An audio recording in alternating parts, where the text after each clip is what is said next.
Okay. So, yeah, turns out my Wi-Fi pretty much completely cut out for a little while there.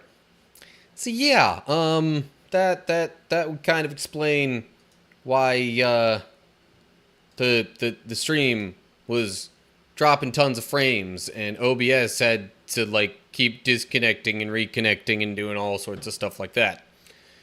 So anyway, yeah. Welcome back. Hopefully it'll actually kind of stay this time. Anywho, suppose then it's about time to continue on with Bible studying. Hey, and the Stream Elements bot actually kicked in this time. That's a good sign. It didn't do that last time. Probably because of the Wi-Fi issues. So yeah. Anyway. My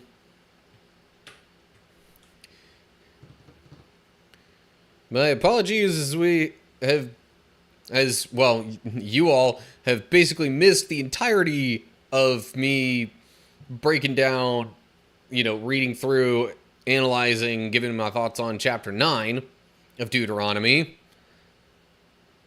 Yeah, just, sorry, Wi-Fi issues. Hopefully they do not continue.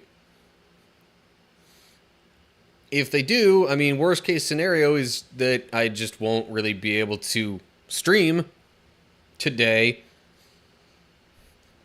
But hey, luckily OBS can still record things and do that just fine, even when there's not internet stuff going on. So yeah, anyway.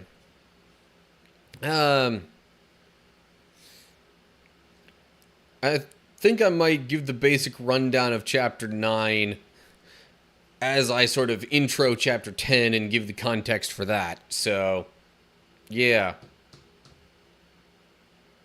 I'm like, I thought about summarizing it just now, but I mean, the general gist is, Moses was basically saying to the people, hey, look, God's going to give you victory not because you yourselves are good. In fact, here are a couple of ways in which you have very much been stubborn. You as a people group have been stubborn and disobeyed God. But instead, God's going to give you this land because of his prior promises and his faithfulness, basically, to your forefathers. Oh, and because, the people who currently live in that land they do a lot of things that he doesn't like so much. So anyway, moving on to chapter 10, which is a bit shorter even than chapter 9 was. So anyway, here we go. Hold up. What? Okay, haven't started recording yet. OBS had a thing in the corner saying something about, like, being overloaded? Like, encryption overloaded or something like that, I think was what it said. Again, this ad. How does this ad keep showing up? I turned on an ad blocker. I do that during my streams because I don't want ads coming in and bogging down the Wi-Fi. And if this right here is what's causing the Wi-Fi issues, then screw you, Fiverr. Any thoughts I had about participating in your platform have now gone out the window. But anyway. Sorry. Little frustration sidebar done. So, anyway, here we go. For real this time. Gonna start recording now. Okay. So we are looking at Deuteronomy chapter 10. And last chapter was a bit of a, like, history lesson combined with something else Moses was saying to try and make the point that God isn't giving these people the promised land because they're so good and loyal and faithful or anything like that. In fact, he got into a reason, well, a couple of different examples of why, but a lot about one specific example of the people being rebellious and not obeying God, just as evidence that, yeah, no, God's not doing this stuff because they're good people. It's just because he's loyal. And, he made promises to their ancestors. So, and I guess now he's sort of continuing with that particular history lesson pertaining to the golden calf incident at Mount Sinai, which frustrated Moses to the point of breaking the stone tablets that the first copy of the Ten Commandments were written on. So then we get to this in Deuteronomy chapter 10. So here we go. At that time the Lord said to me, "Chisel out 2 stone tablets like the first ones. Also make a wooden ark, a sacred chest to store them in. Come up to me on the mountain, and I will write on the tablets the same words that were on the ones you smashed. Then place the tablets in the ark." So I made an ark of acacia wood and cut 2 stone tablets like the first 2. Then I went up the mountain with the tablets in my hand. Once again the Lord wrote the 10 Commandments on the tablets and gave them to me. They were the same words the Lord had spoken to you from the heart of the fire on the day you were assembled at the foot of the mountain. Then I turned and came down the mountain and placed the tablets in the Ark of the Covenant, which I had made, just as the Lord commanded me. And the tablets are still there in the Ark. This is, of course, as he's recounting these things to the new generation of Israelites.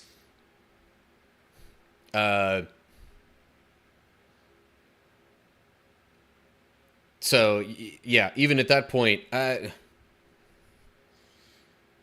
think possibly even now, like current day 2023, the Ark of the Covenant and, the stone tablets with the 10 Commandments are still, but then again, they might have gotten destroyed in one of the various, invasions and other kingdoms kind of taking over. But in any case, definitely as he's recounting this to the new generation of Israelites, it's like, yeah, the tablets are right there in the Ark of the Covenant, like, as we speak, now. So yeah, new tablets were made. The Ark of the Covenant was made to, like, carry them. Footnote there, 10 Commandments. Hebrew says the 10 words, which it's basically just another way of saying the same thing. Although the Hebrew might have used 10 words kind of almost as a reference back to, the very beginning, where it says, God spoke, aka, used words and created the earth. But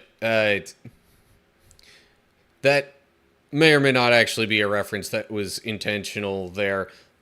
I don't know. But in any case, it was definitely, like, not just any 10 words, but, like, the 10 words. Like, these are the 10 things that you most need to know and follow. So, yeah. Anyway. Second set of stone tablets did not get broken because the people did not, at least at that point, again, rebel against God. Anyway, then we get to verse 6. The people of Israel set out from the wells of the people of Jachin and traveled to Mosera, where Aaron died and was buried. His son Eleazar ministered as high priest in his place. Then they journeyed to Gudgoda, and from there to Yotbatha, a land with many brooks and streams. At that time the Lord set apart the tribe of Levi to carry the ark of the Lord's covenant, and to stand before the Lord as his ministers, and to pronounce blessings in his name. These are their duties to this day. That is why the Levites have no share of property or possession of land among the other Israelite tribes. The Lord himself is their special possession, as the Lord your God told them. Okay, seems like a bit of an odd sidebar, and I'm not even totally sure. I mean, hold up. Let me look at the footnote there. Or set out from Beeroth of Beni Jakin. Okay, whatever. I wonder if this is inserted here just as alright, we're keeping the timeline of events. So, like, after Moses said these things up here to the Israelites, then this stuff happened. You know, they did a little bit of traveling here. And then maybe other things were said. I don't know. Because otherwise, this would be in reference to, like, after the whole incident at Sinai, which I don't think Moses would be, like... this description doesn't seem to fit with what happened after, you know, they left Mount Sinai. And why would they be calling it Jachin if it was from Sinai? Like, that makes no sense. So, maybe it was just Moses mentioned the stuff about the new copy of the covenant on the new stone tablets, and then after he mentioned that, they did a little bit of traveling. I don't know. That's what makes the most sense to me. Anywho, and then verse 10. As for me, I stayed on the mountain in the Lord's presence for 40 days and nights, as I had done the first time. And once again the Lord listened to my pleas and agreed not to destroy you. Then the Lord said to me, "Get up and resume the journey, and lead the people to the land I swore to give their ancestors, so they may take possession of it."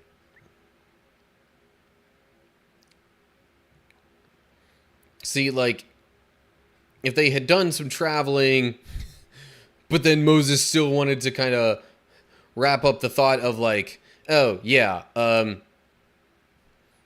by the way, I kept praying to God for 40 days and nights, and then he said we could go. Like, that's maybe wanting to make sure that it was clear to the people, you know, that, yeah, they had left Mount Sinai after that, and then eventually made their way to where they are now, as Moses is saying these things to the new generation. I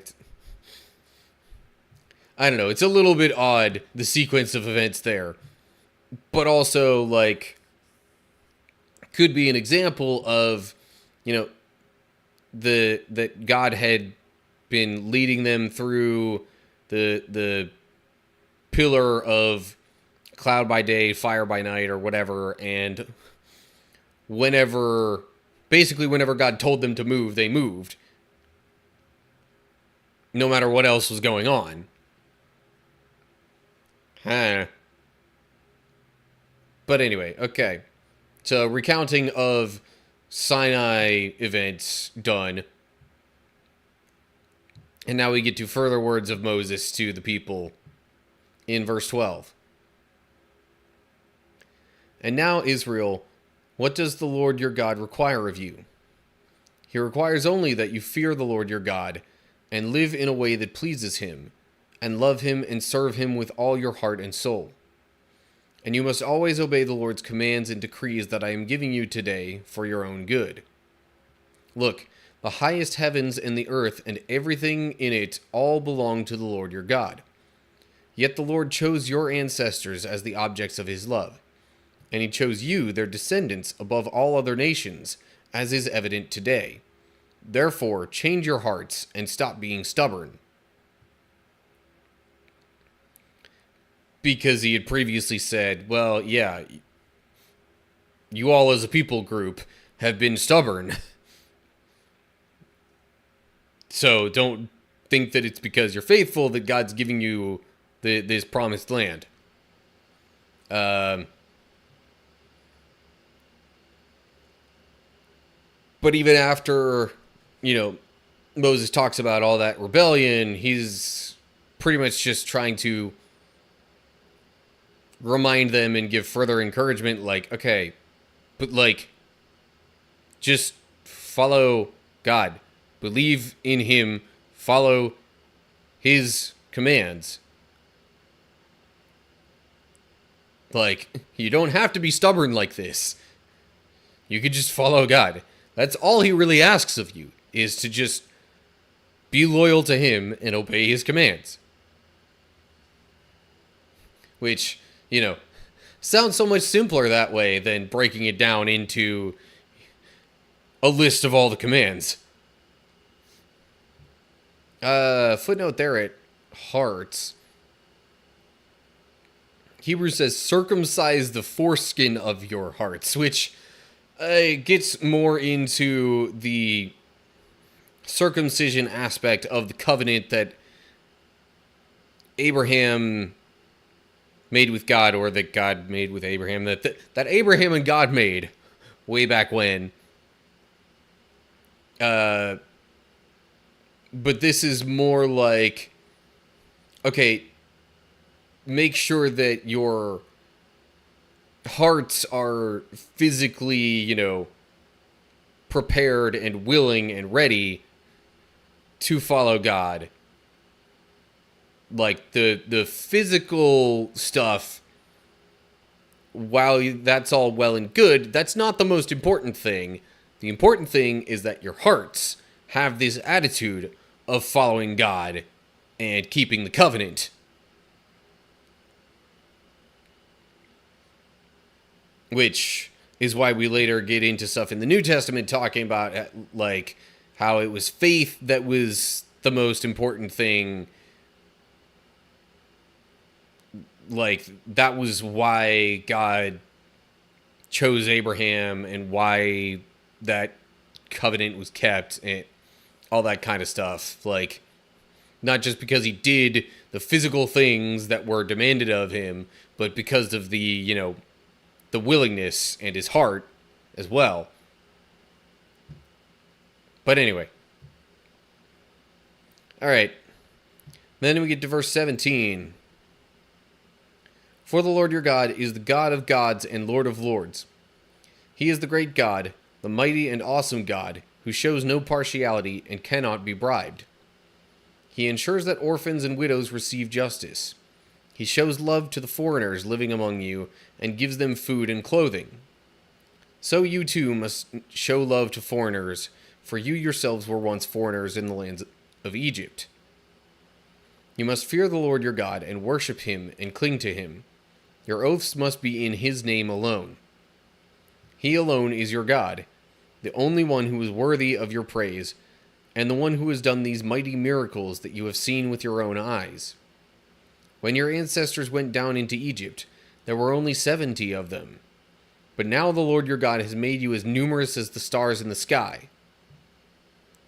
Maybe a bit of an exaggeration, because again, we've previously established that their numbers were probably somewhere in the realm of 2 million.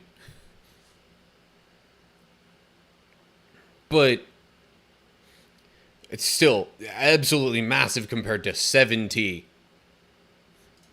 So yeah, anyway. So further Moses is further kind of digging into the idea of God's loyalty and faithfulness, and the fact that he is the only one worthy of their devotion, their worship, and really of just being followed in general. Like, God of gods, Lord of lords, that is kind of the, all right, God is mighty and powerful and, worthy of your worship, also to be feared. But then, like,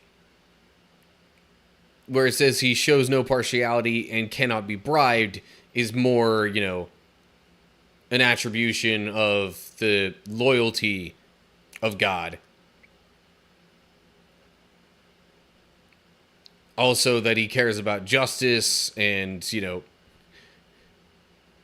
doing right by those who are most in need, as these people themselves were before, when they were slaves in Egypt. Because not only were they foreigners in Egypt, they eventually were slaves.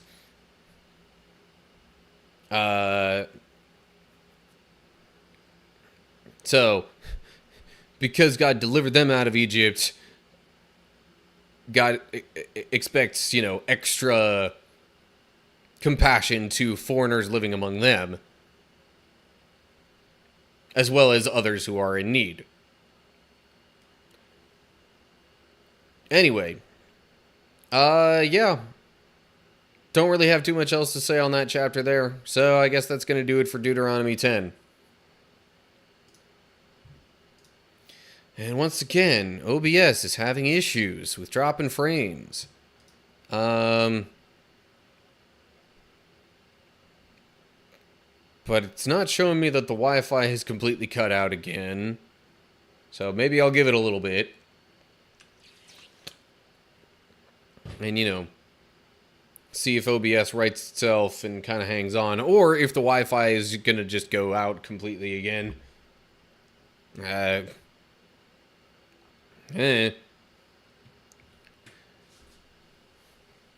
Meanwhile, I guess I could go to this screen and just, chill out a little bit. Get a little more personal. Oh man. I gotta say, this would be a heck of a, cap off way to kind of wrap up my day. I don't know. I didn't exactly have the worst day at work, but there was just like one or two things that really kind of ate at me a little bit, for lack of a better way of putting it. It more so one particular thing that happened that just kind of reminded me of broader things that I dislike about my current job. And again, it's not the worst. It's just there are things, broadly speaking, with the environment, with just people's attitudes, really, that just aren't, it's not exactly a very positive environment sometimes. And it's definitely not like a very open, considerate, understanding kind of environment sometimes. And that was really kind of more what got to me today. It was like there was a conversation that was happening, and it was just kind of, regarding things with our system and how it supposedly works. And I chimed in with a little. Granted, my comment might have been a little bit offhanded. It definitely wasn't asked for, but like at the same time, I was pretty much just trying to ever so briefly convey that, yeah, well, this way that our system supposedly runs, like, doesn't seem to actually play out the way that it's supposed to. Um, so, it's so we're supposed to have a system where like we get 3 hours worth of the workload kind of given to, or up to 3 hours worth of the 3 hours ahead, up to that much, with our workload that is presented to us and that we are able to actively work on and engage with and get done. But the way it's supposed to work is that like if there's some of the work that's due like within the next hour, then anything that it gives us to do, it's like just going to be stuff for that hour. It's not going to add in stuff from future hours to what we do, supposedly. Or at least for like kind of because it's sort of broken down into subsections and different types as well. The biggest block of it that contains most of what we have to do is supposed to work like that, where if we get to, it needs to be done in less than an hour, it's just going to cut it off at that hour, not give us any more of, whatever we try and work on. Whereas if we've got more, like if we're a bit further ahead than that, like say, we've got, say it's, I don't know, 1:15 and we're working on stuff that's due for 3 o'clock because we finished all the stuff that's due for 2 o'clock. Supposedly then, it should also give us the ability to work on things that are due for 4 o'clock, like, and kind of bunch those in with the 3 o'clock workload. But like, my little kind of offhanded a bit side comment into this conversation was it kind of doesn't work like that anyway. Like, it seems to a lot of times, in fact, even most of the time, from my experience, it seems to cut it off at the hour mark anyway. Of course, I assumed that was what was being discussed a little bit just because of previous conversations and context and things like that. What was actually said closer to word for word, I'm summarizing here because I don't want to, make anybody, look particularly bad or sound particularly bad or anything like that. I just, like, what was actually said was something to the effect of, as long as we're more than an hour ahead, it's not going to give us any, stupid work sets. Or maybe it was said more like, if we're within the hour, then it gives us stupid work sets. But my comment then was, it gives us stupid work sets anyway. Or at least that's what it seems like. Stupid work sets being where it cuts things off at the hour mark. At least that's what I assumed was being said. Because, while we can understand when it's crunch time that it wants to cut things off at the hour mark, it also gives us significantly less work that we're able to do at any given moment. Which then, like, if we're getting close to the end of that hour's work, can be kind of annoying because then we can't work on the next hour's stuff until that hour is completely done. It's supposed to do that when we're down to 1 hour, when we're within the hour of the work that we're supposed to be completing. Like if it's 1:15 and the stuff is due at 2, then it's supposed to do that. But it seems like even if it's like 1:15 and we're working on the stuff that's due for 3 o'clock because the 2 o'clock work is done, it still cuts it off at 3 o'clock and won't also give us the 4 o'clock work. Which, by what I am assuming was being discussed here, kind of falls in line with the, stupid workloads or work sets or whatever. Because it's cutting it off at the hour mark. It's giving some of us less work than it could, even though we're far enough ahead that it's not crunch time. We don't have to, just focus on finishing up that specific hour right now. But the fact that I said that, it seems to do these, quote, stupid work sets, no matter what the situation is, was just immediately met with, no, it doesn't. It doesn't do that. That was what was said. Outright. As if it was absolute fact, and that the experience of me and my coworkers getting these stupid work sets, no matter the circumstances, is completely invalid, and we're lying to ourselves. It was, granted, it might have been a heat of the moment kind of retort, but it was almost like an unintentional gaslighting from my perspective, as if everything that I've done and said related to this, like I'm stupid and I don't know what I'm talking about. But anyway, okay, rant over.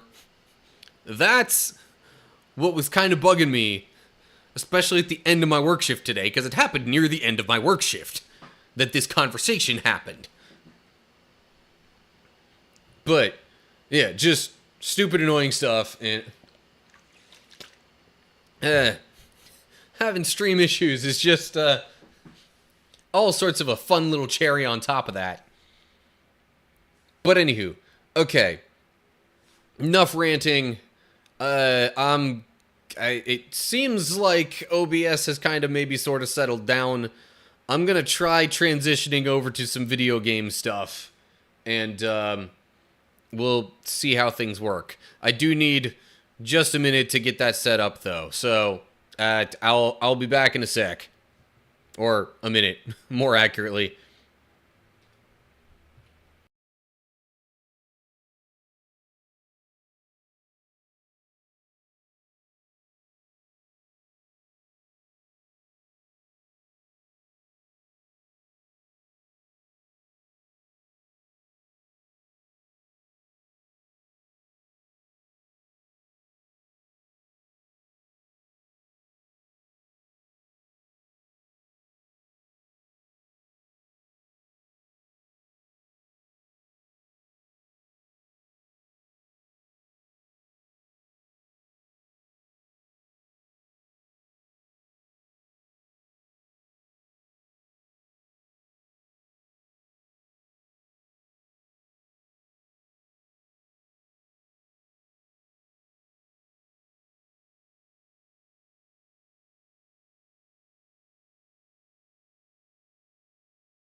Okay, so about to try and get into some gaming stuff here and see how that all goes down. Hopefully OBS will still kind of sort of cooperate.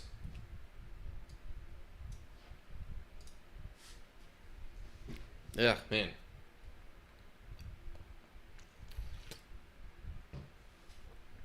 But I have absolutely no idea what I'm going to play right now. I'm like, yeah, sure, I could do more Yoku's Island Express, go for some of the side quests there. I could also hop back into Sonic Frontiers and continue going sort of completionist there. There are a bunch of these games that I definitely will not be playing on the, generally wanting to keep it more family friendly, Bible study streams.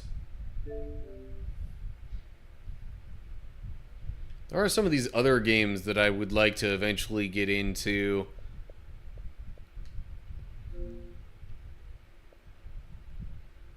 But, I don't know, let me oh, hey. Terrible Sonic Frontiers, been meaning to see the gameplay. Well, hey, welcome, Terrible Lizard. Hope you're doing well. Okay, you know what? Yeah, sure, Sonic Frontiers. Let's get into some of that. Been a little bit.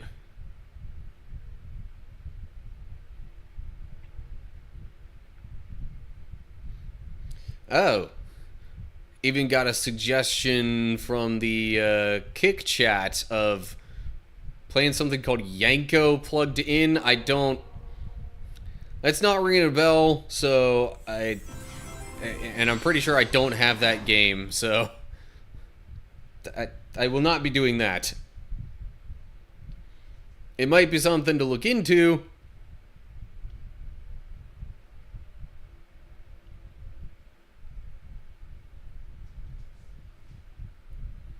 Okay, well, fellow game streamer. Okay. Yeah. I know I myself tend to do a bit of,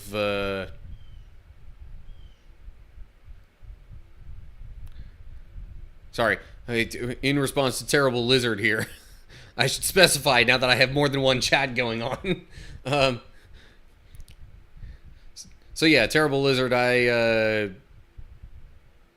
tend to kind of more so lurk on some people's streams as I'm like doing editing and whatnot, or even just in general when I'm not actively streaming and doing stuff like that myself.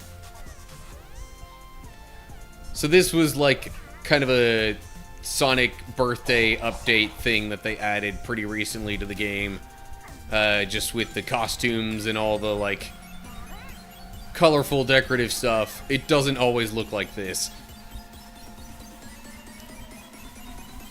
Anyway, as to the comment on Kick from Thanks for the Follow, British Christian song. Oh, so you're saying that's what plugged in? I assume the song would be called Plugged In and Yanko would be like the artist's name or whatever. Here we go. Gotta fight some of these dudes, but like they're very much inclined to put up sort of barriers or whatever.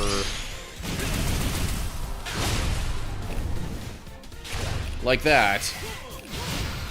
Unless I do the whole side loop, as it's called, where I spin around them and do a little thing like that.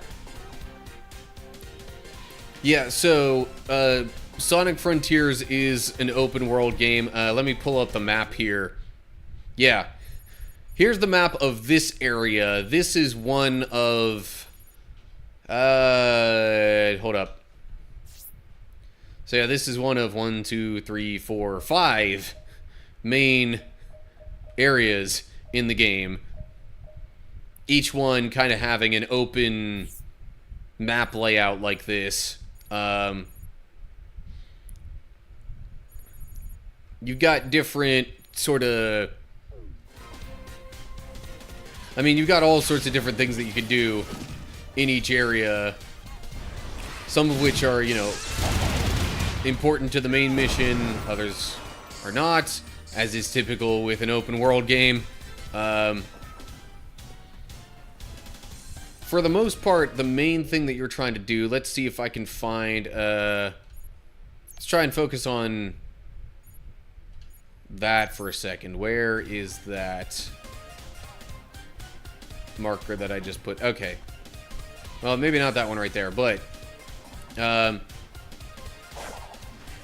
you try and find these things called like memory tokens that are supposed to kind of help with rescuing your friends or whatever and progressing you through the story and whatnot.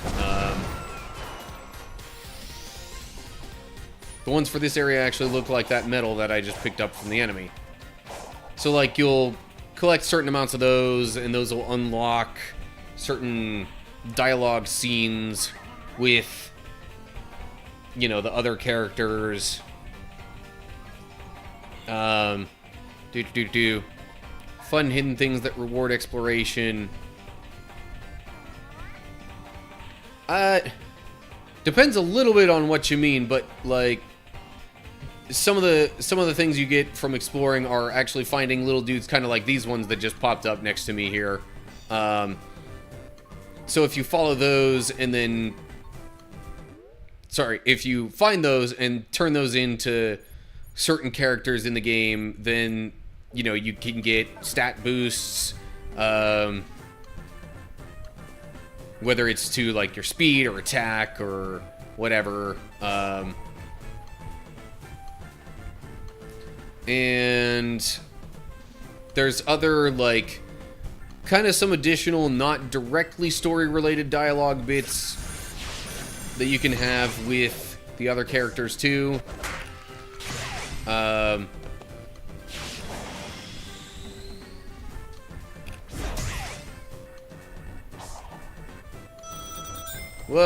Dang it. How did I fall down from there? I was just about to get that memory token. Okay, let's try that again.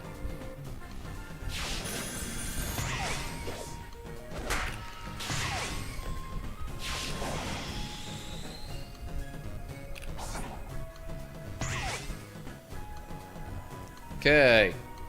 There we go. Oh yeah, and there are certain jumps that'll let you do tricks like that and whatever. There's also, as you go through, there's different... They call them portals in the game. But there's certain spots... I guess they're not lit up right now on the map. I don't know. Oh, like this spot right here. There are certain portals that you can access after you've gotten certain collectibles that basically take you to more of like a classic 2D type Sonic level, where you try and complete the little subquests within that of like reaching the goal, collecting enough rings, and doing that kind of stuff. Those then give you keys, which enough of those will give you access to the Chaos Emeralds, and once you've gotten the Chaos Emeralds, that's how you then, you know, complete the particular area. At least the story of that area, and then you can move on to the next one.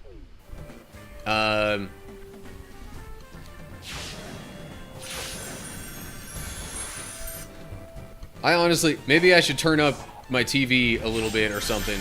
I'm not hearing the game audio super well to really, like, listen to the music. So let me... it's set to the default now. But, yeah, you can change the music that's playing in the background. I think that's the one that I just picked up.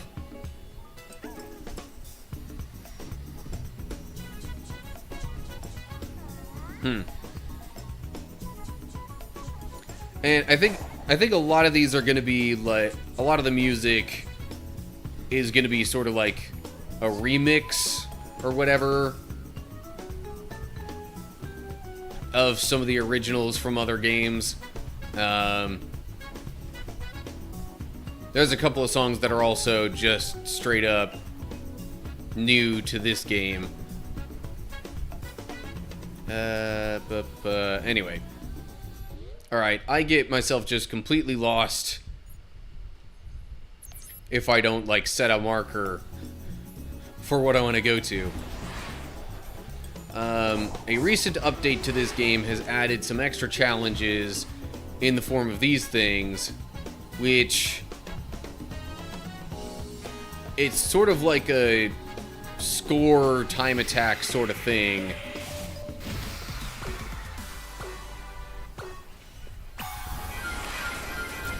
You can, you know, collect these orbs as you go along. Those will help you keep up like a chain for your score.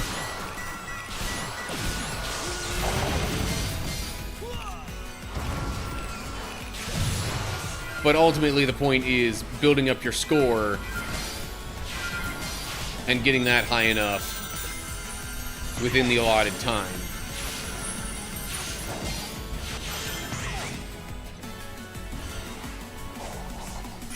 Other ways to build up your score involve grinding on the rails, collecting coins, I think, doing tricks, fighting enemies. There's all sorts of different ways that you can do that. And there are also different ranks that... Whoa! I totally just flew myself off the edge there, and that's not going to be a good thing. Fortunately, since it's so easy to do that, there are no, like, lives or continues or anything like that going on. Oh, hello. There is an enemy here.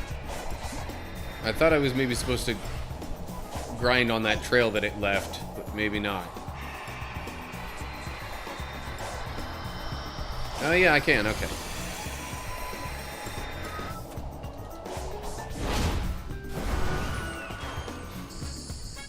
Oh yeah, those little diamond things that dropped are what generally kind of help you level up, for lack of a better word, within the game.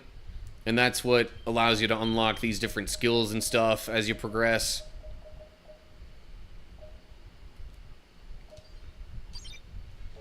I've already played enough of the game to not really need any of that.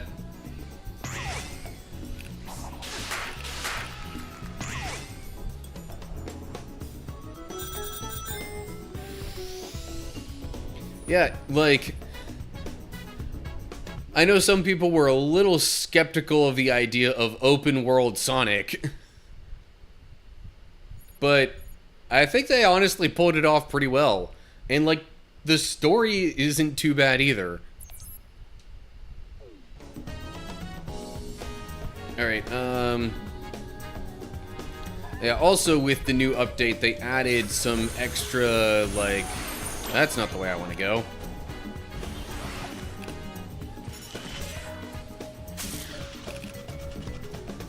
They added some extra of what are called the Coco. Those little dudes that I talked about earlier that you can, like, find and turn into certain characters and get, like, you know, stat bonuses and stuff from them. But they've also added, like, some extra, like, giant ones of those that give you even more rewards.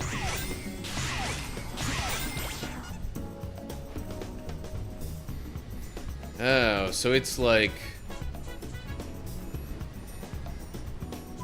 I assume it's like way up high somewhere or whatever, because I set the marker for this spot here to try and find that giant Coco or whatever, and it's not really giving me any indication that I have arrived at where it should be. At least... I mean, I don't see it. That's for sure. Would you recommend PC or Series X version? I'm actually playing this on an Xbox One.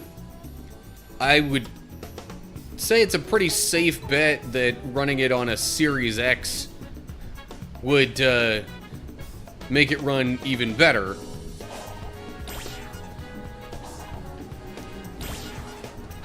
Okay. I'm not sure if I'm supposed to be going that way.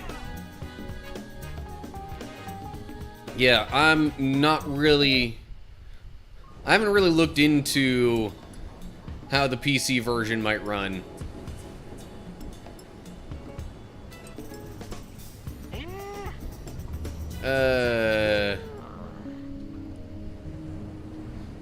Oh yeah, there's also some of these things that you can collect from the enemies.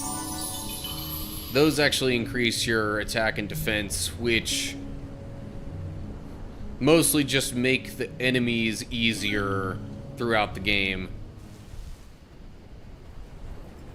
That becomes especially relevant with like bosses and stuff. Which there's also like a boss rush mode in this game that you unlock after completing the main story. And like it has you load up your save data in order to use for that sort of boss rush mode.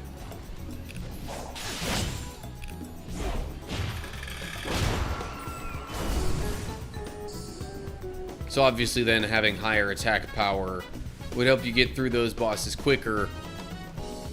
$23 average for the game disc and case used. Yeah. I mean, this game isn't even like a year old yet, I don't think. So, yeah, it's... Oh yeah, by the way, this is one of those Portal things that I was talking about. You know what? I'll just get into it just 'cause. But yeah, like, it takes you to a much more classic, after a loading screen, it takes you to a much more classic type, you know. Oh, I have to hold X during a combo for that.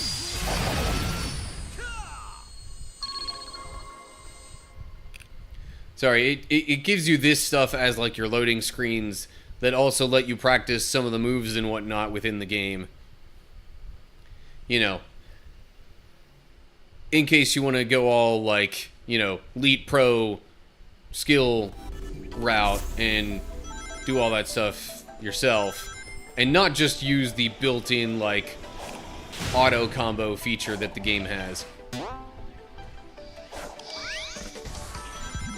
So yeah, this is an example of one of the levels it gives you when you go in one of the portals.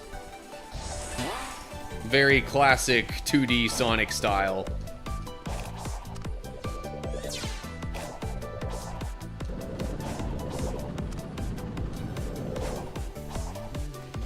And a lot of these definitely take inspiration from some of the classic Sonic games too. Like this is reminding me of... This is bad. It's been a while since I've played some of the classic Sonics, but I'm thinking this was 3 that this kind of draws inspiration from. I don't know. It looks like whichever one you face Metal Sonic in. Okay, really? Oh yeah, there was supposed to be an update allowing for a spin dash. Why am I not really seeing evidence of that? I don't know. Anyway.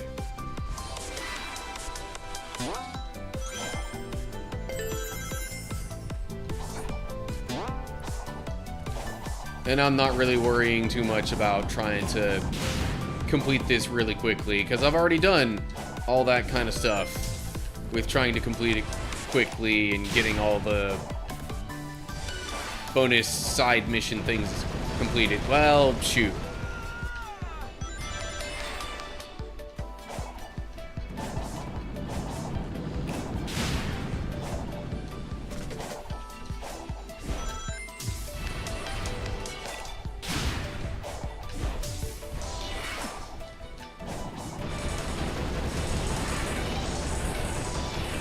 Absolutely have to make sure that you're boosting during all this.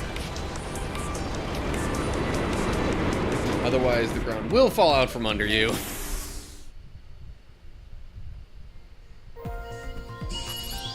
Yeah.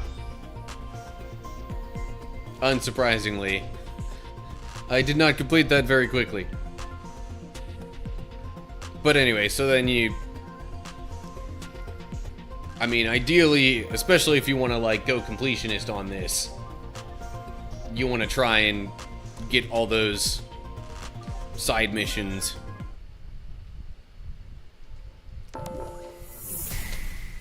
No, just chain combo attacks, eh? That was not what I wanted to do.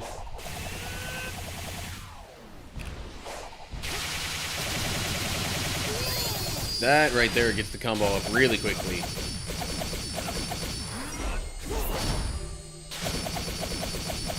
And then it starts doing this once you get your combo up high enough. Although some of these moves wouldn't normally happen, but there's like an auto combo ability function thing that I have just kind of decided to go with, because it's easier that way for me.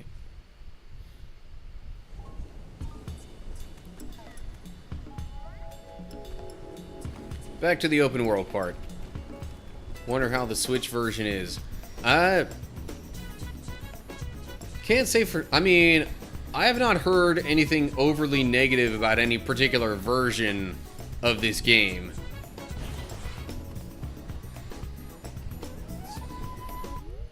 Alright, where am I wanting to... I still have not gotten that... Also, okay. I'm like, wait, zoom in. Yeah, that would be helpful. Can I... So yeah, like, I see the marker from there, but I definitely don't see anything that would be, like, way up high that would... that, like, would seem to indicate... Would seem to indicate that Coco being up any higher than where I placed the marker. But it also definitely is not directly where I placed the... Oh. Okay. Is it actually just, like, floating up in the air there?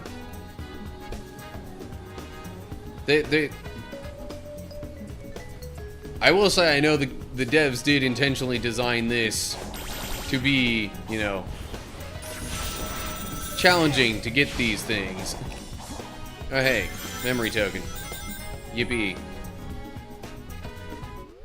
Before this latest update came out, I was pretty determined to go through all of the areas in the game and, like, if not necessarily get all the memory tokens, then at least do all the little, like, side story scenes that could be done by collecting those. Which I think I've actually gotten all those here. In light of that, I may want to switch to a different area. Okay, I'm currently on Ares Island.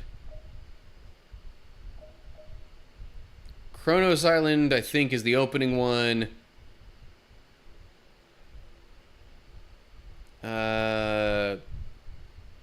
Rhea Island, that's like, I think, sort of the end game only area.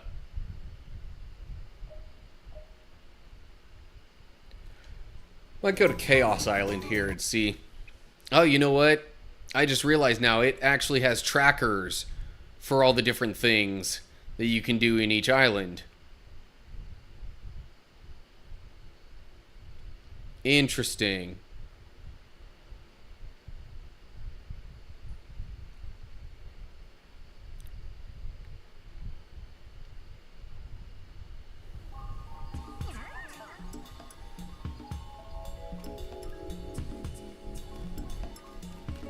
Okay, so... yeah, so there will be certain spots marked by characters within the game. On this island, you'll see Tails. But certain spots like that, like, you can go there and trigger a scene of, like, you know, dialogue sometimes story stuff. Ooh, hey, another song. Red Mountain.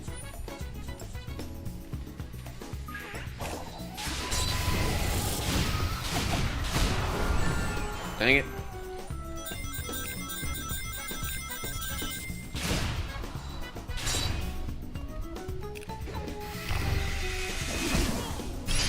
Aha, counterattack.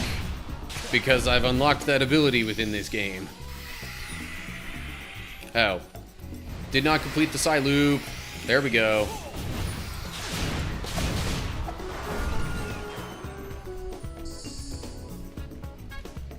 Side loops are a very crucial component of the gameplay, by the way. And at least on the Xbox version, you just hold Y while you're doing this kind of thing. And as long as you complete the loop, yeah, it'll either do stuff to enemies or give you rings, or if you do it in like a figure 8/infinity motion, you then unlock infinite boost. Anyway, I need to get over that way somehow. This is not going to get me over that way, is it? Nah.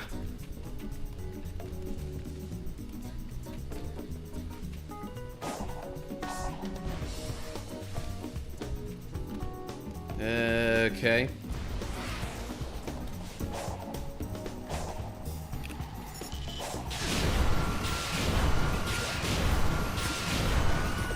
That was easy enough. Hey there, Tails. How's it going?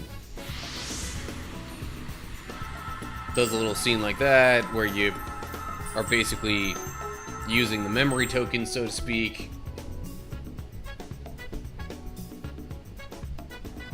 Kind of unlocking the memory in a way. What I wouldn't give to study this ancient technology properly. It doesn't look like this was a projectile weapon. So no ancient cannonballs then, huh? Wait, are you saying this is a beam weapon? Like on the egg carrier? Exactly. From what I can tell, it has its own battery, independent of an outside power source. Moreover, its capacity is ludicrous. It could level a mountain. It's almost up there with the Eclipse cannon. But that was plugged into the Ark's reactor. This is freestanding. The Ancients' designs are amazing. Yeah, that's cool and all, but I mean, they built these things to shoot at something. Wow, what kind of enemy takes that much firepower to stop?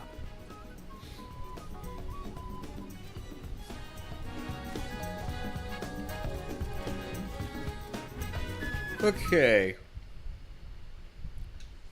So yeah, I realize now, all these little symbols and whatnot are like trackers for the types of things you could go completionist on. Like, I've got the little Tails symbol there for this island, which means I've done all the Tails interactions, I guess. Are there any with Sage on this island? Yes. Okay, so that's another thing that I could do. It's also stuff for boss enemies, for portals, memory tokens, fishing stuff. I mean, not that it's that bad, but... And then I guess... Oh, geez. Even a tracker for getting all the cocoa? Which, I don't think the map even lays that out. Or is it just the larger cocoa that it keeps track of? I don't know. Anyway. Well, this definitely makes, you know... These things definitely would help with the whole completionist run idea.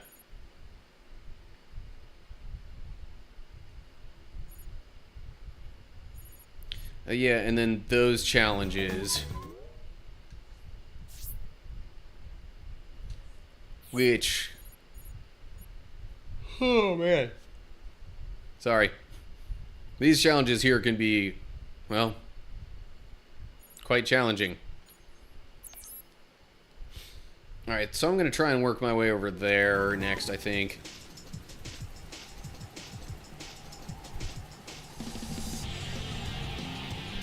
I'm thinking what I want to focus on right now is more just doing the stuff with the memory tokens and going through all those scenes.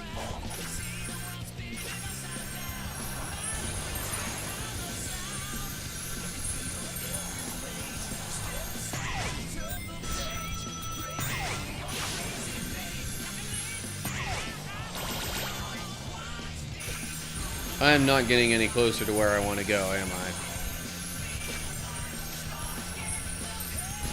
Well, maybe I was for a second there.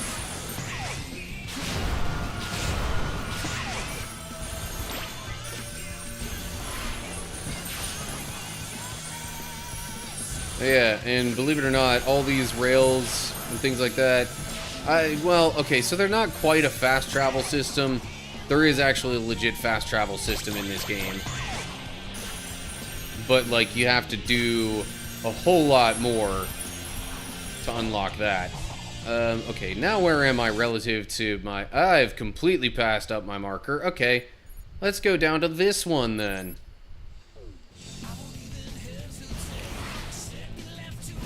Sage.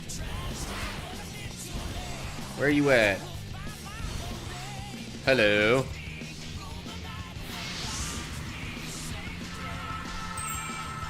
Sage is kind of one of the main story characters that they introduce in this game. It's supposed to be sort of almost like computer AI generated. Since we've grown so close, But how about helping me out? I have run the simulations. Sharing data will not change the outcome. You're always talking about odds and simulations, but we living beings don't live by calculations. The will to live, the drive to achieve, the desire to protect the ones you love, that kind of thing can grant a power you can't imagine. Love can be converted into power.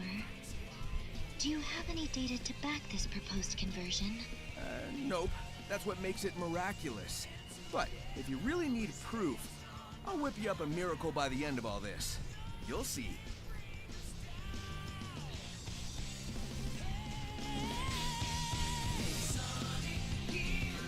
it's playing the Sonic Heroes theme right now.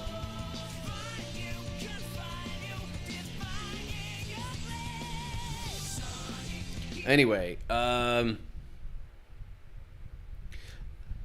gotta say, I find a bunch of the interactions between Sonic and Sage especially interesting, because they end up sounding quite insightful sometimes. Sort of like what Sonic just said there, honestly. Oh geez, I haven't found all the red star rings in this portal. Huh. Boing.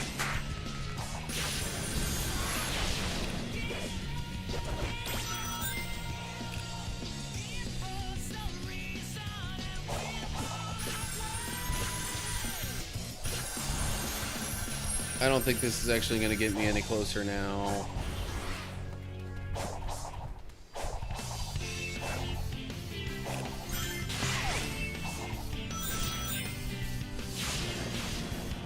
Well, that didn't get me any closer either. Why would you do this to me?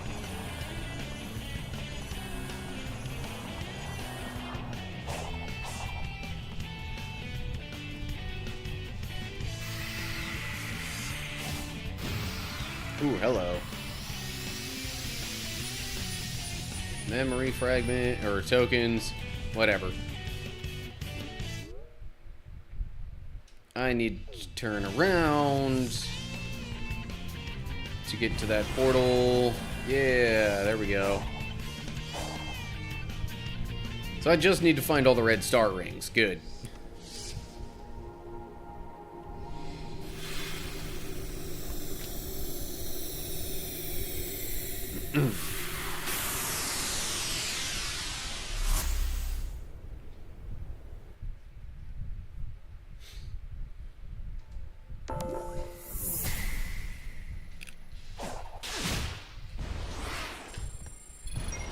I think I was supposed to be doing that, yeah.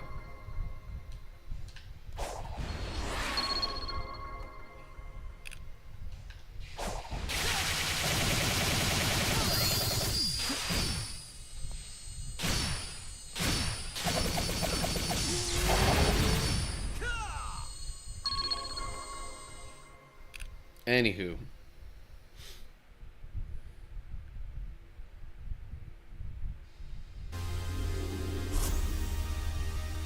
Okay, red star rings, red star rings.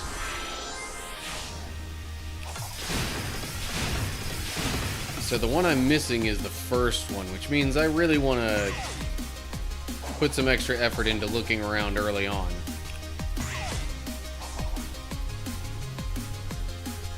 Not that way, or at least not immediately that way. Hey, what? Let me just try that path anyway, because I'm not totally sure that I've taken that path before. Oh, okay, well there was a red star ring there. And that's the one I was missing somehow. I find that quite surprising.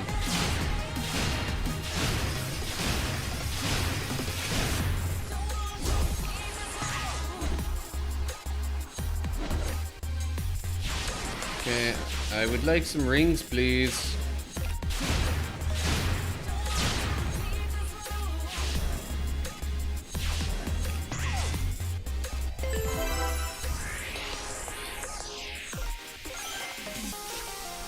Okay, well, I got a few.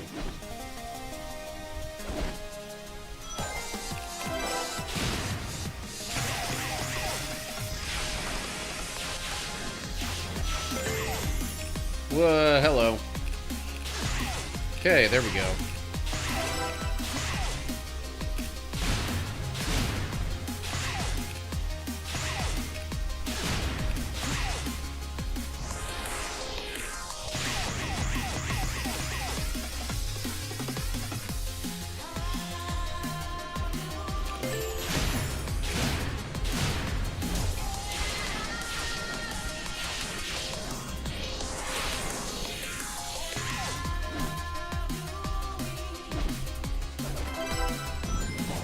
Oh, jeez. Okay, there we go.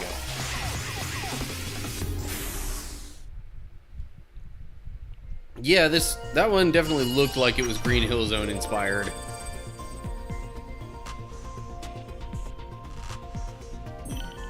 Again, a lot of these tend to take inspiration from prior games.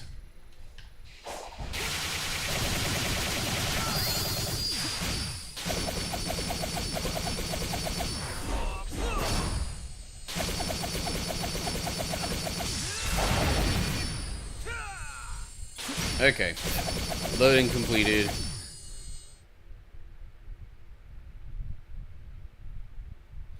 Yeah, so like that previous one that I did, that I mentioned, Metal Sonic or whatever, I seem to recall that one being called like Sky Sanctuary Zone or whatever. I think it was Sky Sanctuary. But yeah, that definitely seemed Green Hill Zone inspired. There are some in here that are like Chemical Plant Zone inspired.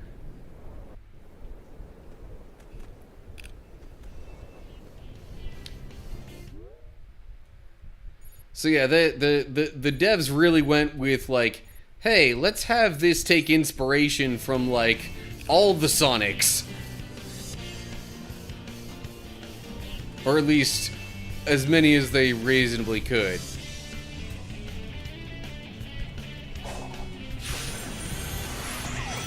That's just taking me back to the portal. That is not what I want. Let's go this way. Oh, hello. I messed that up. Oh well. Okay.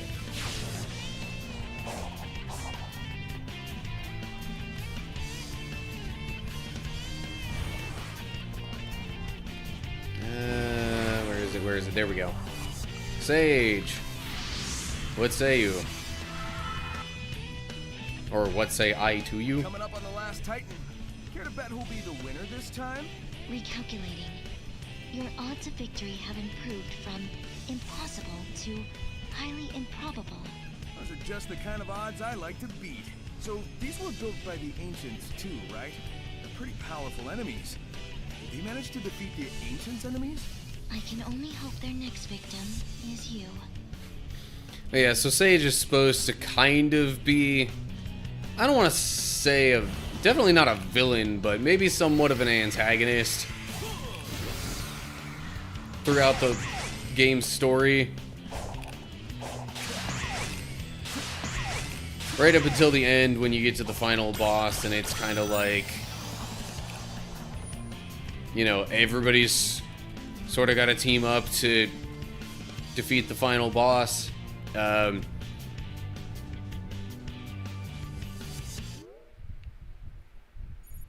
But yeah, I don't want to say too much, especially with someone who's interested in the game watching, because, you know, don't want to spoil any story stuff for you. Are there any other spots with, like, Sage interactions? There's got to be at least one more, because the progress tracker there isn't complete. Oh, jeez, it's all the way over there. By the way, you do eventually unlock a fast travel thing, but I think you have to actually, like, S-rank all the portals on the island, and then you have the option of fast traveling to a given portal location, which I cannot do right now, which means I have a lot of running to do. Is this a canonical sequel to Sonic 2? Same timeline, or did... I don't know. Based on the interactions I've heard from this, it seems to be, like, canonically a sequel to the vast majority of other Sonic games.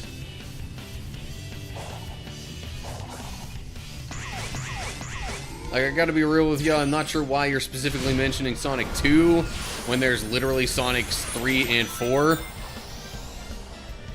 that exist.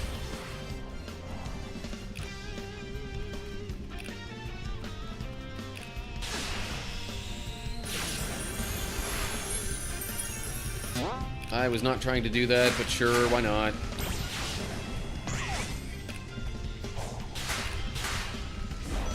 Oh, that was not a good idea. Oh, come on, really? Fine.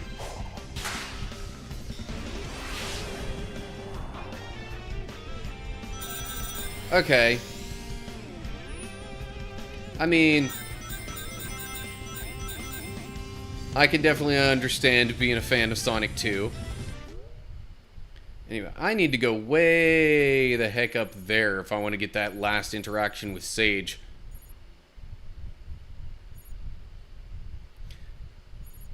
I could try and find this thing in the meantime, but... I'd rather kind of stay focused right now.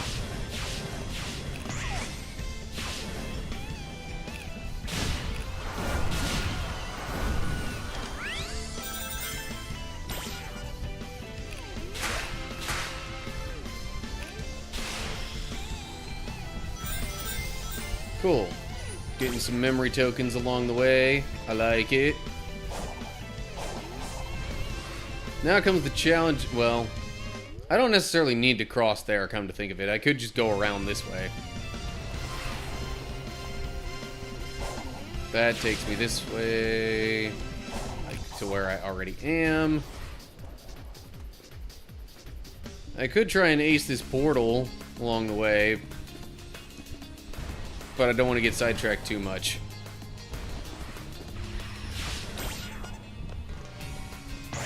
Eventually, if I truly want to go completionist on this game, of course I'll have to do all of that stuff.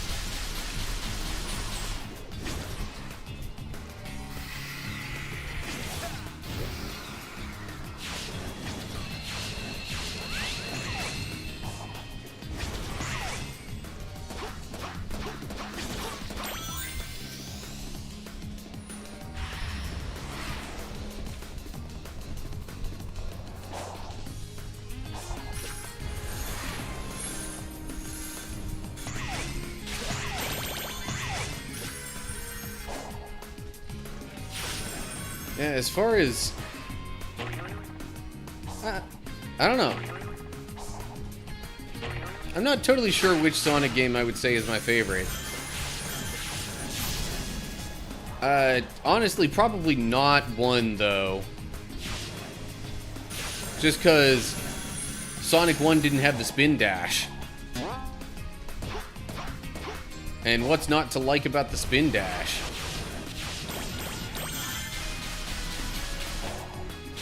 In fact, they supposedly added the spin dash to this game in a recent update, but maybe you have to do something specific first. I don't know.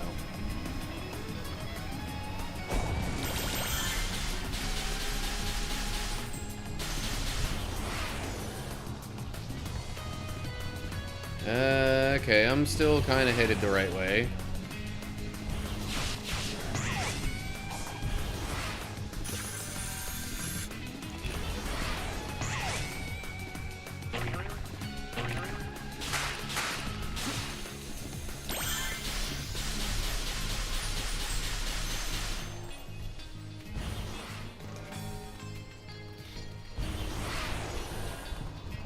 Yeah, I will definitely also say that I enjoyed playing Sonic 3.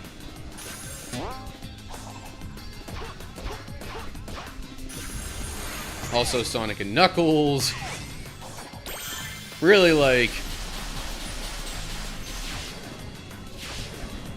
most of the classics from the Genesis era. I enjoyed. One just not quite as much because, again, spin dash.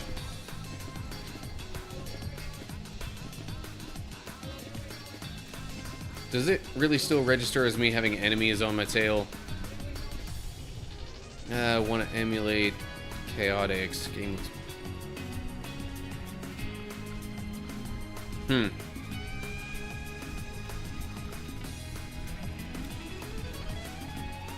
Cannot say that I've played that game that you're referring to there. Geez. Okay. Got a little carried away.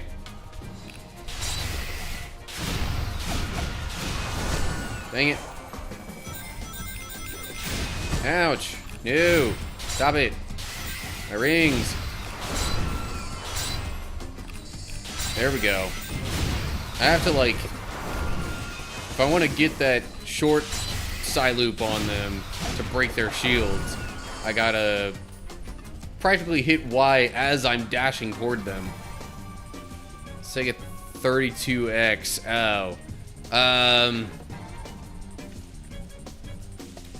Was that the one that was supposed to be like the Genesis expansion sort of thing? So, okay, what is the deal? Why will it not let me talk with Sage here? Okay, tell you what. Let's kind of reset the area by going here. Yeah, I do know I never got the full-on Genesis expansion. I did do the whole, like, Sonic and Knuckles open it up and pop Sonic 3 on top of it sort of thing. So Sonic CD was... Right.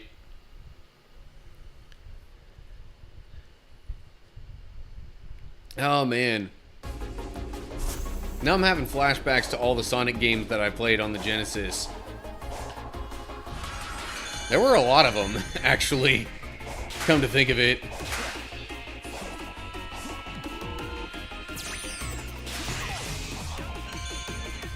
I forgot which side missions I'm trying to get here.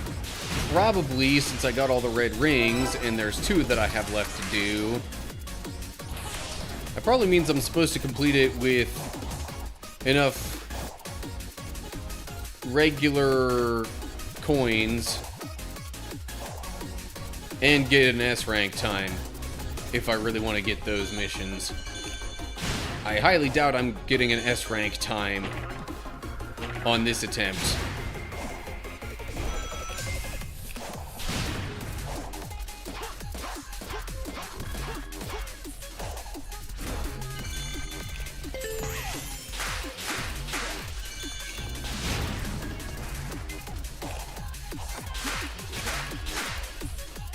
Whoa, okay.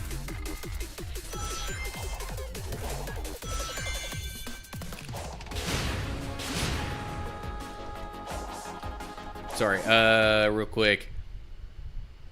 I suppose you could say I was a Sega kid, yes. Like, first system I ever had was a Sega Genesis. So yeah. Why is that a thing? I don't like that bit. What the heck is going on there?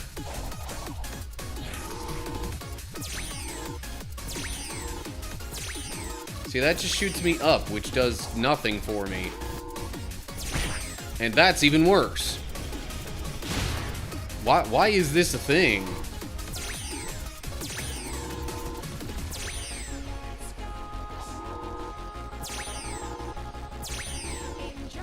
Also, this is so slow comparatively.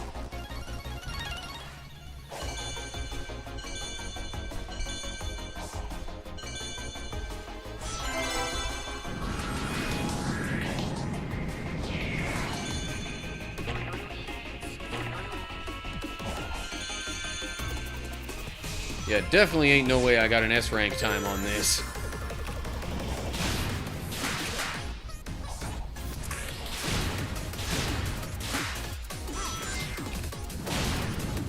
Come on. Oh, shoot. I already did the dash in the air.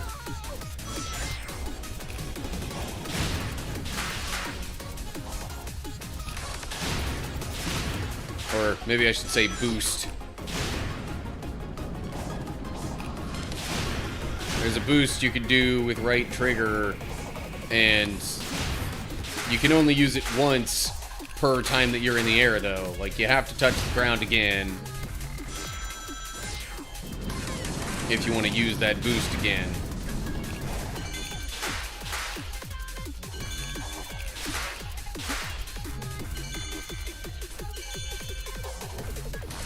Ugh. Yeah, anyway. I did not complete either side mission that I really needed to there, but that's okay. I was really just trying to reset the main map.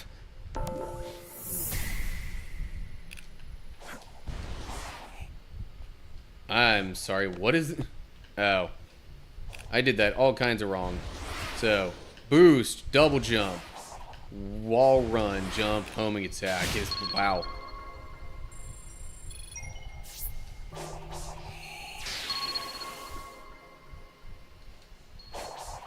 Anywho.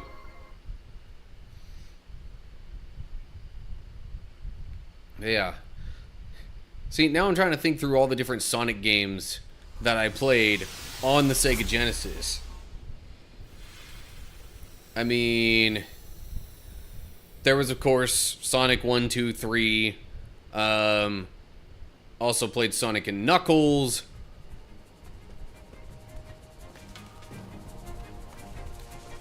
Also played Sonic 3D Blast. Sonic Spinball. That might be it, but that gets us at 6. So, yeah. Even without expansions, there were a lot of Sonic games for the Genesis. So I think I've figured it out. The Coco are the spirits of the ancients, aren't they? What if they are? I've run into my fair share of spirits who stick around because of their regrets. Sometimes I've been able to help them move on. Just how long have they endured like this, though? Were we brought here to help them finally find peace? Why ask me? Because I feel like you might be in the same boat. And if so, I'll help if I can.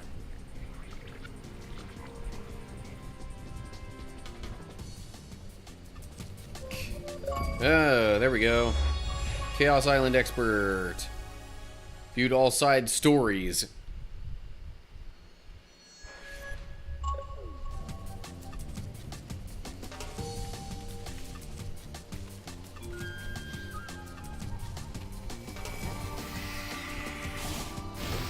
That's just a ramp. I don't necessarily want or need a ramp right now.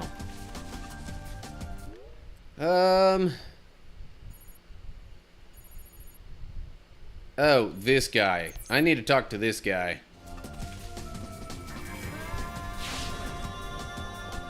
Okay. That didn't work out quite how I was hoping, but whatever.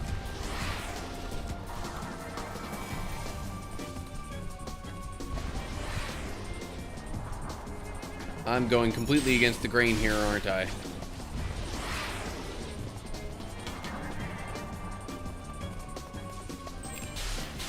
And that just bounced me completely way backwards.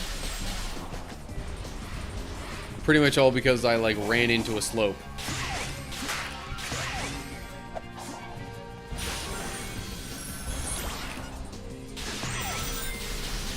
Hey, memory token as well. Here we go. Yes, what would I like to do with that?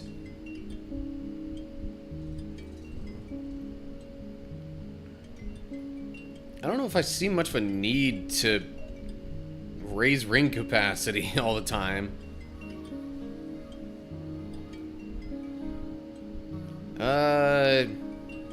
Unfortunately, though, the speed increases only apply to, you know, while you're on the world map. Not, when you're, you know, in the portals doing the more, like, classic Sonic levels. If you could increase your speed there, oh, man. There would be so many ways to break this game, I'd imagine.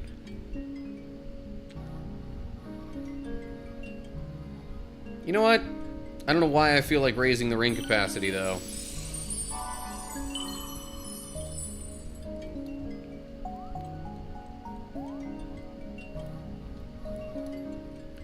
Okay. Now what?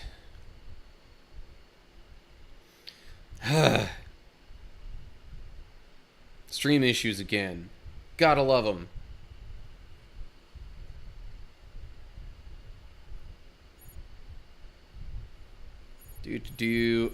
Just out of sheer curiosity. And because it's right there. I'm curious about this little score time attack thingy.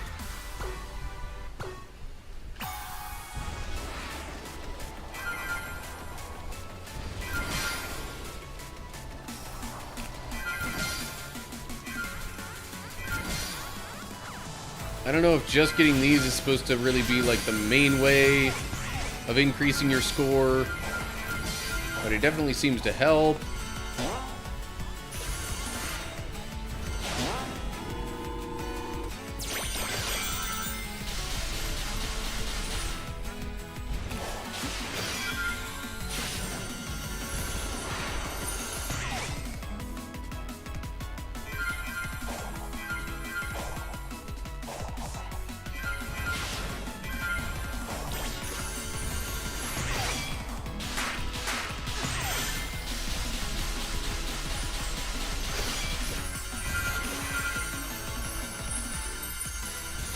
Oh, dang, I already got an S-rank score on this one. Okay, cool.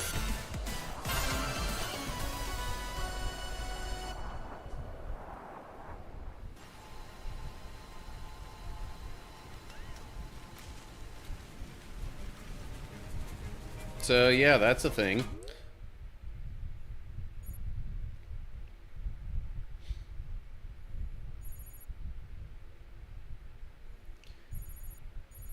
Boo, boo, boo, boo, boo. Yeah, eventually, it's going to take me quite a while to do this.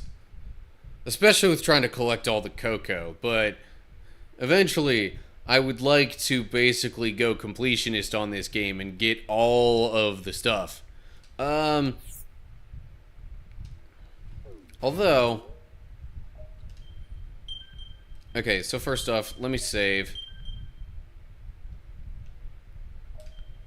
Then let me go back to the title screen. Kind of look a little bit at some of the other modes here a bit. So the battle rush is the thing I was talking about before with the bosses. I will load that. So I think I need to get an A rank at least for all of these to be able to choose the next island.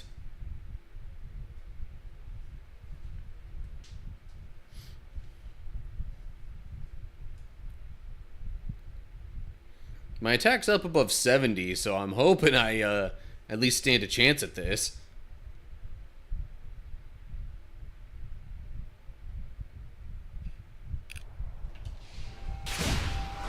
Oh geez, it's going way back to like basic enemies. Okay. Ninja.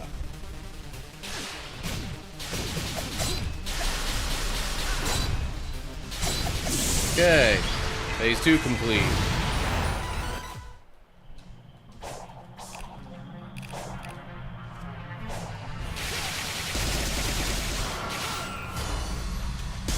No, don't do that.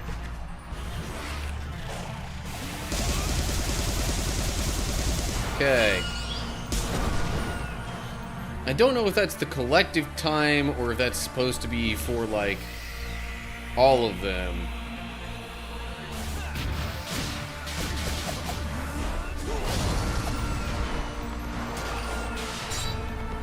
I was hoping it would let me do the quick side loop there, but it didn't. Oh well. Okay. That one I only got an A rank. Oh, geez, these guys. I hate these guys. Mostly because they go all, like, suicidal on you. After a little bit.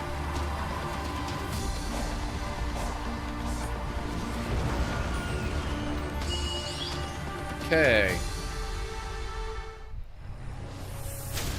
Hey, the squid.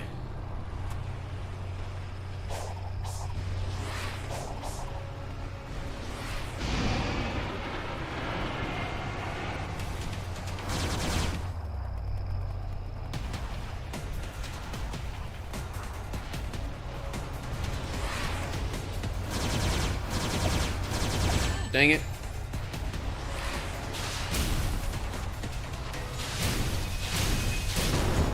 And I totally forgot what the whole parrying button was there. This is not going so great now.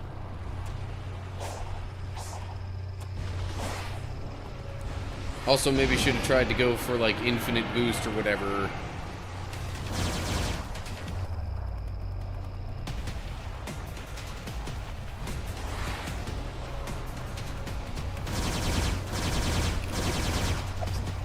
Really? There we go.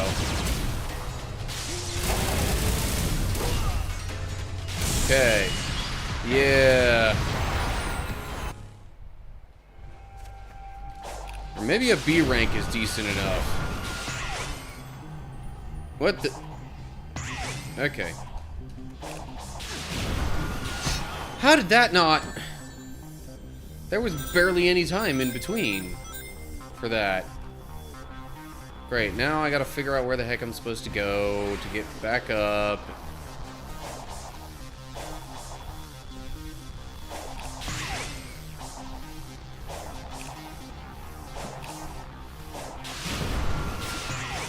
Nope. Dang it.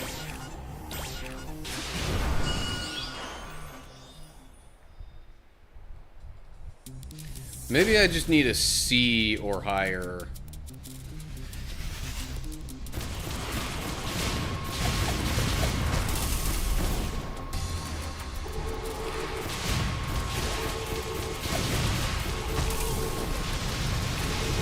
Oh, come on! It didn't even give me a chance to move there.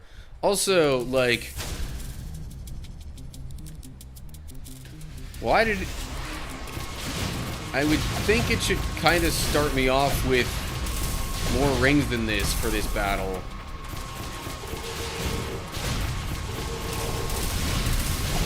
Okay. That definitely shouldn't have taken as long as it did. This one, on the other hand, this one I would kind of expect to take a little while.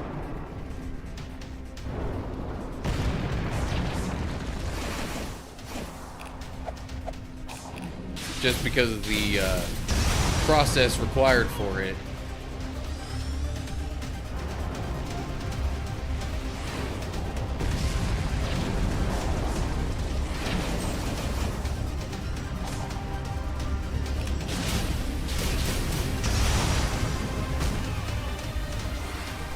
Nope, okay.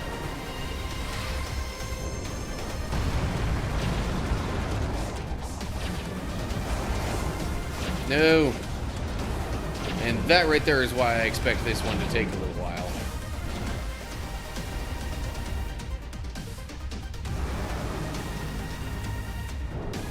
I mean, technically, I guess you do have the option of, like, climbing up on its body instead of the arms. But that seems like an even less reliable way.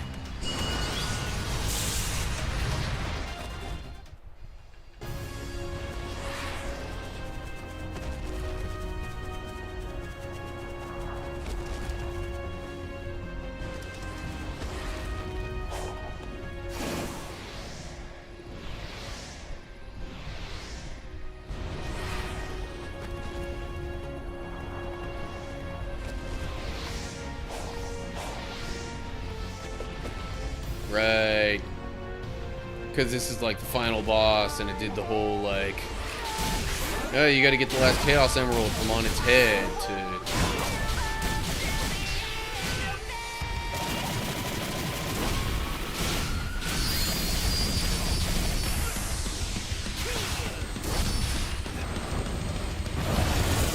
I thought I pressed the... I thought I pressed the parry button there.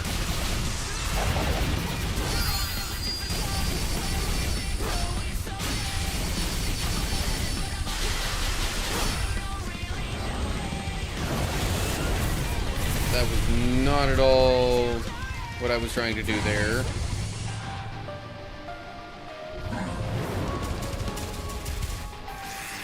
And phase 2.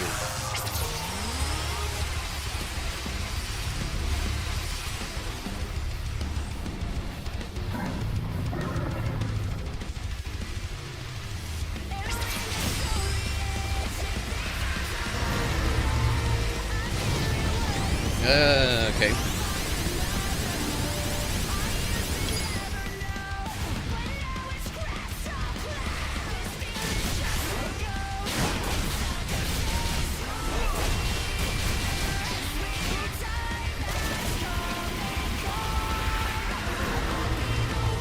Really? There we go.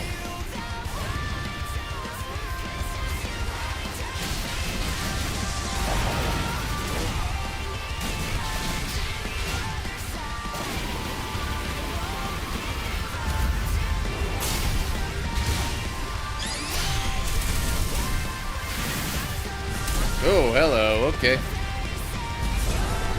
Glad I pressed Y and B there like it suggested.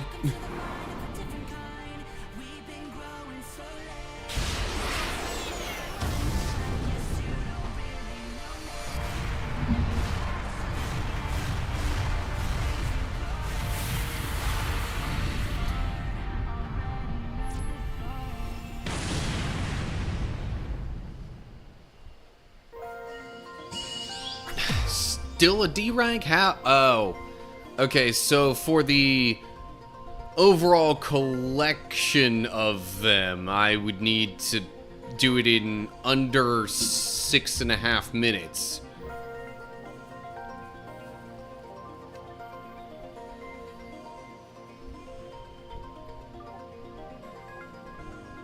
I feel like I definitely could complete that. But maybe a little bit later. See, so there's the Battle Rush, and then there's the Cyberspace Challenge.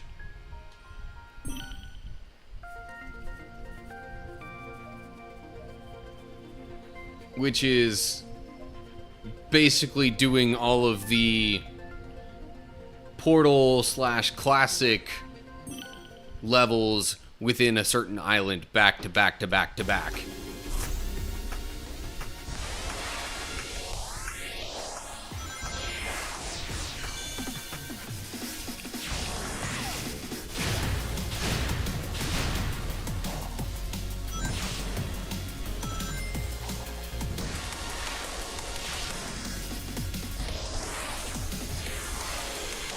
What?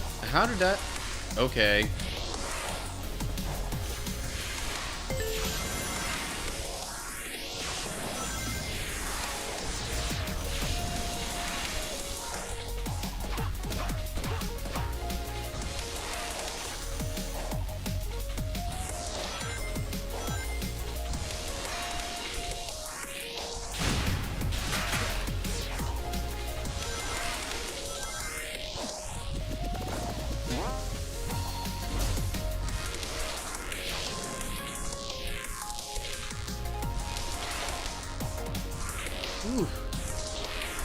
Wasn't totally sure I was going to be able to make it there, but I did.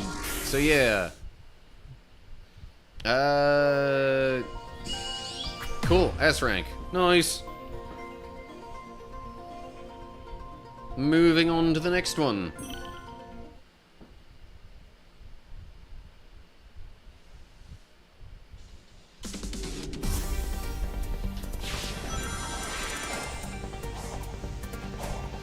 Oh, phooey.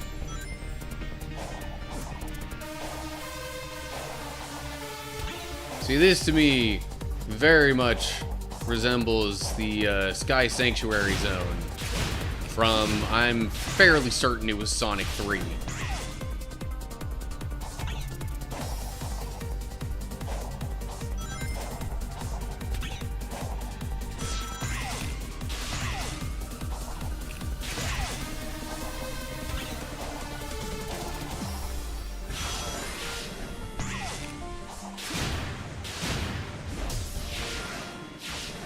Oh, come on.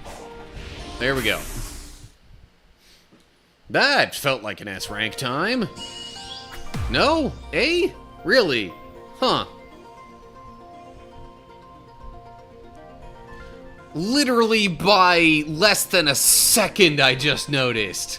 That little bit where it got me stuck was what killed that from being an S rank. Dang it.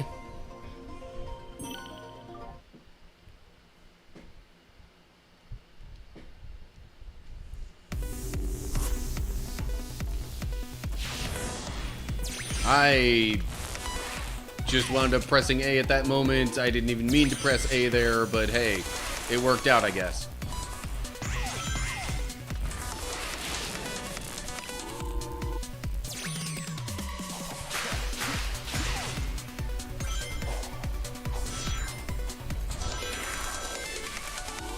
No, I meant to press X there, but didn't.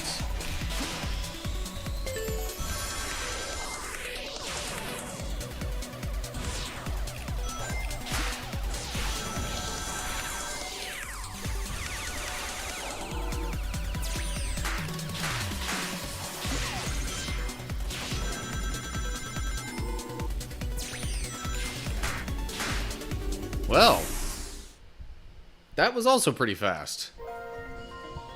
Okay, I didn't assume that was going to be an S rank time, but... Oh, is it just... It's just keeping track of my overall total, isn't it? For the... Well, I don't know. Because that definitely didn't take 2 minutes for that specific mission thing.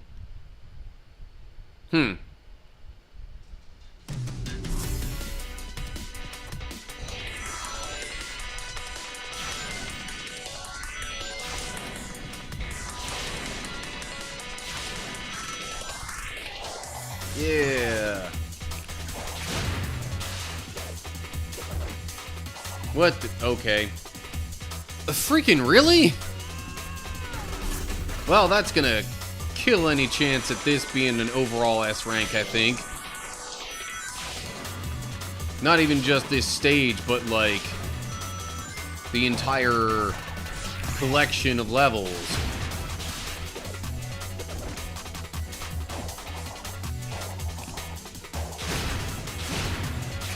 That was what was supposed to happen the first time. Or at least something very much like that.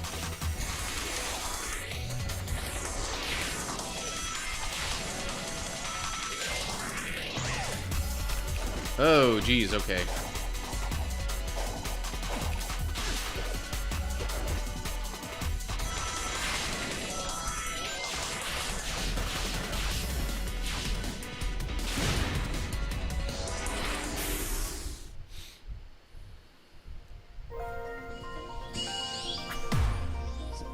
See, okay, now I'm at an A rank overall. Ugh. And I'm only like 4 seconds removed from being knocked down to a B rank.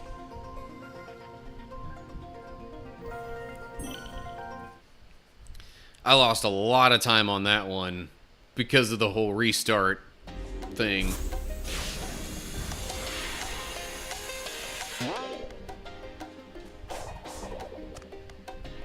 Probably should have tried to jump onto that first. Like right from the get-go instead of just, you know, waiting around on it.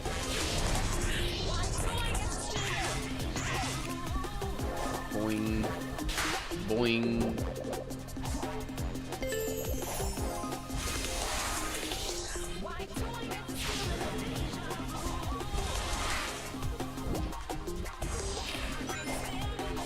I could very well not be taking the best path here.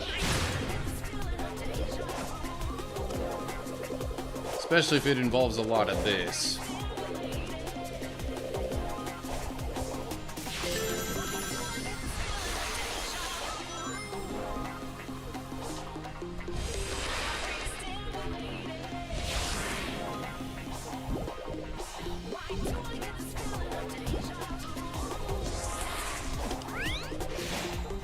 Okay, what did...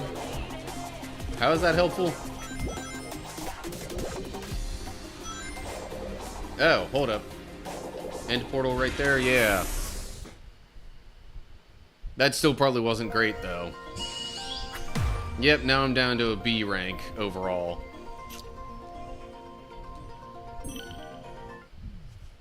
So it seems I lost, like, 7 seconds there.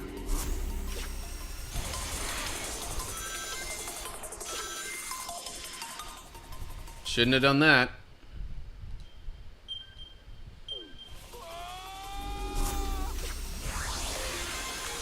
They do not try and fit one last rail transition in there.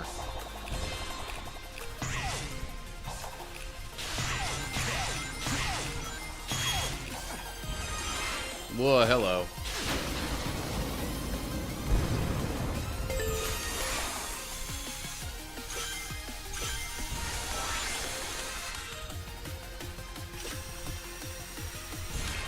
Really?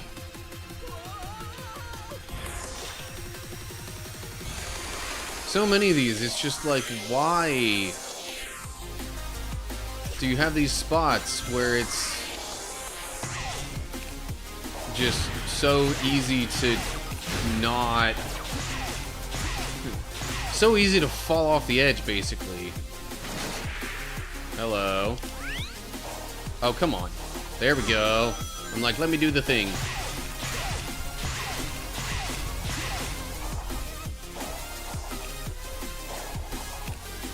Come on.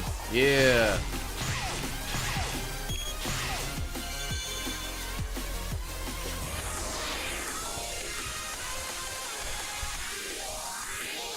Maybe should have gone off the rail. There was a thing on the side there that I could have done.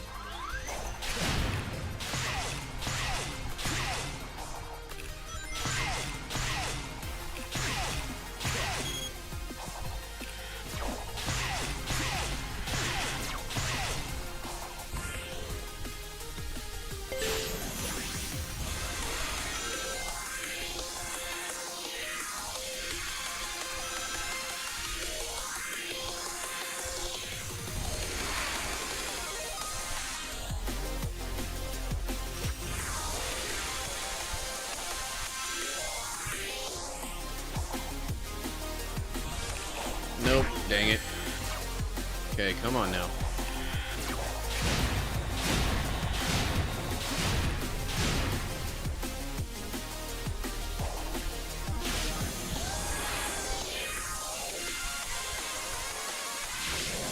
Yeah, that bit took way too long for me to be comfortable with that. Ugh. Well, there's less than a second more than the C rank. So maybe if I somehow do really well on this one,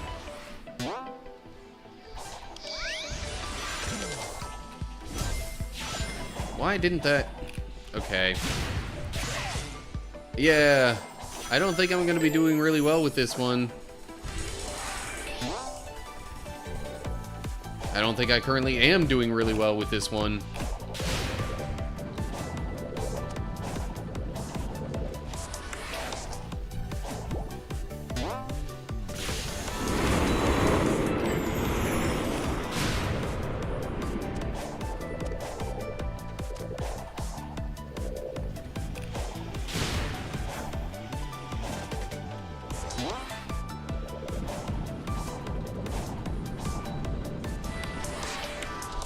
Nope, come on now.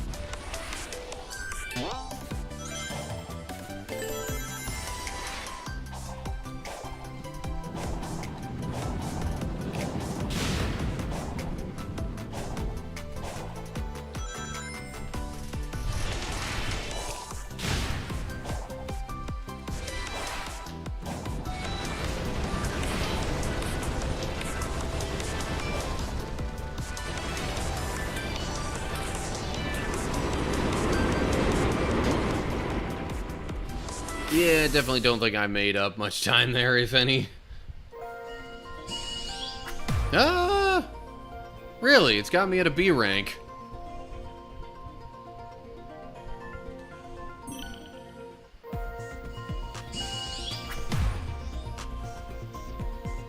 Huh. Which I would assume means I at least unlocked the next one? No.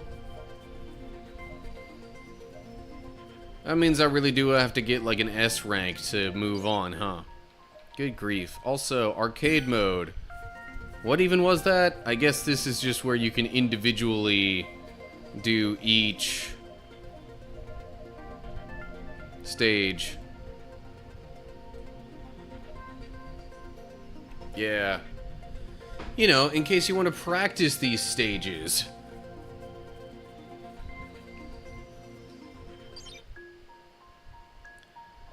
Anywho, okay. I'm honestly feeling kind of tired. And with how many issues the stream has had just continuously throughout, not that it's been super terrible all the time, but still, not exactly great quality stream.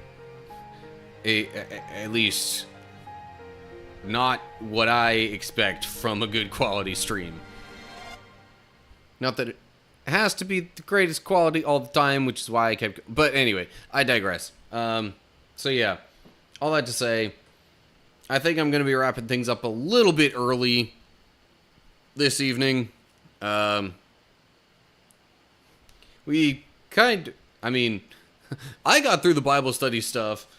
Y'all maybe weren't there for part of it. Apologies for that again, but, like, I can't control when the Wi-Fi just decides to, you know, cut out for a little while.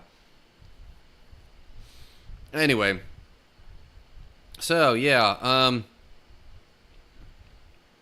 hope everybody's doing well. Hopefully I'll see y'all for another stream that might, you know, not drop so many frames in the near future. We'll definitely be doing Thursday and Saturday streams this coming week. Might also do one on Wednesday. Trying to remember if do I have anything scheduled for next Wednesday? Survey says no. So yeah, might do a stream Wednesday as well. But anywho, thanks everybody for stopping by. Hopefully I'll see you again soon. But whatever the case is, till next time, stay cool everybody.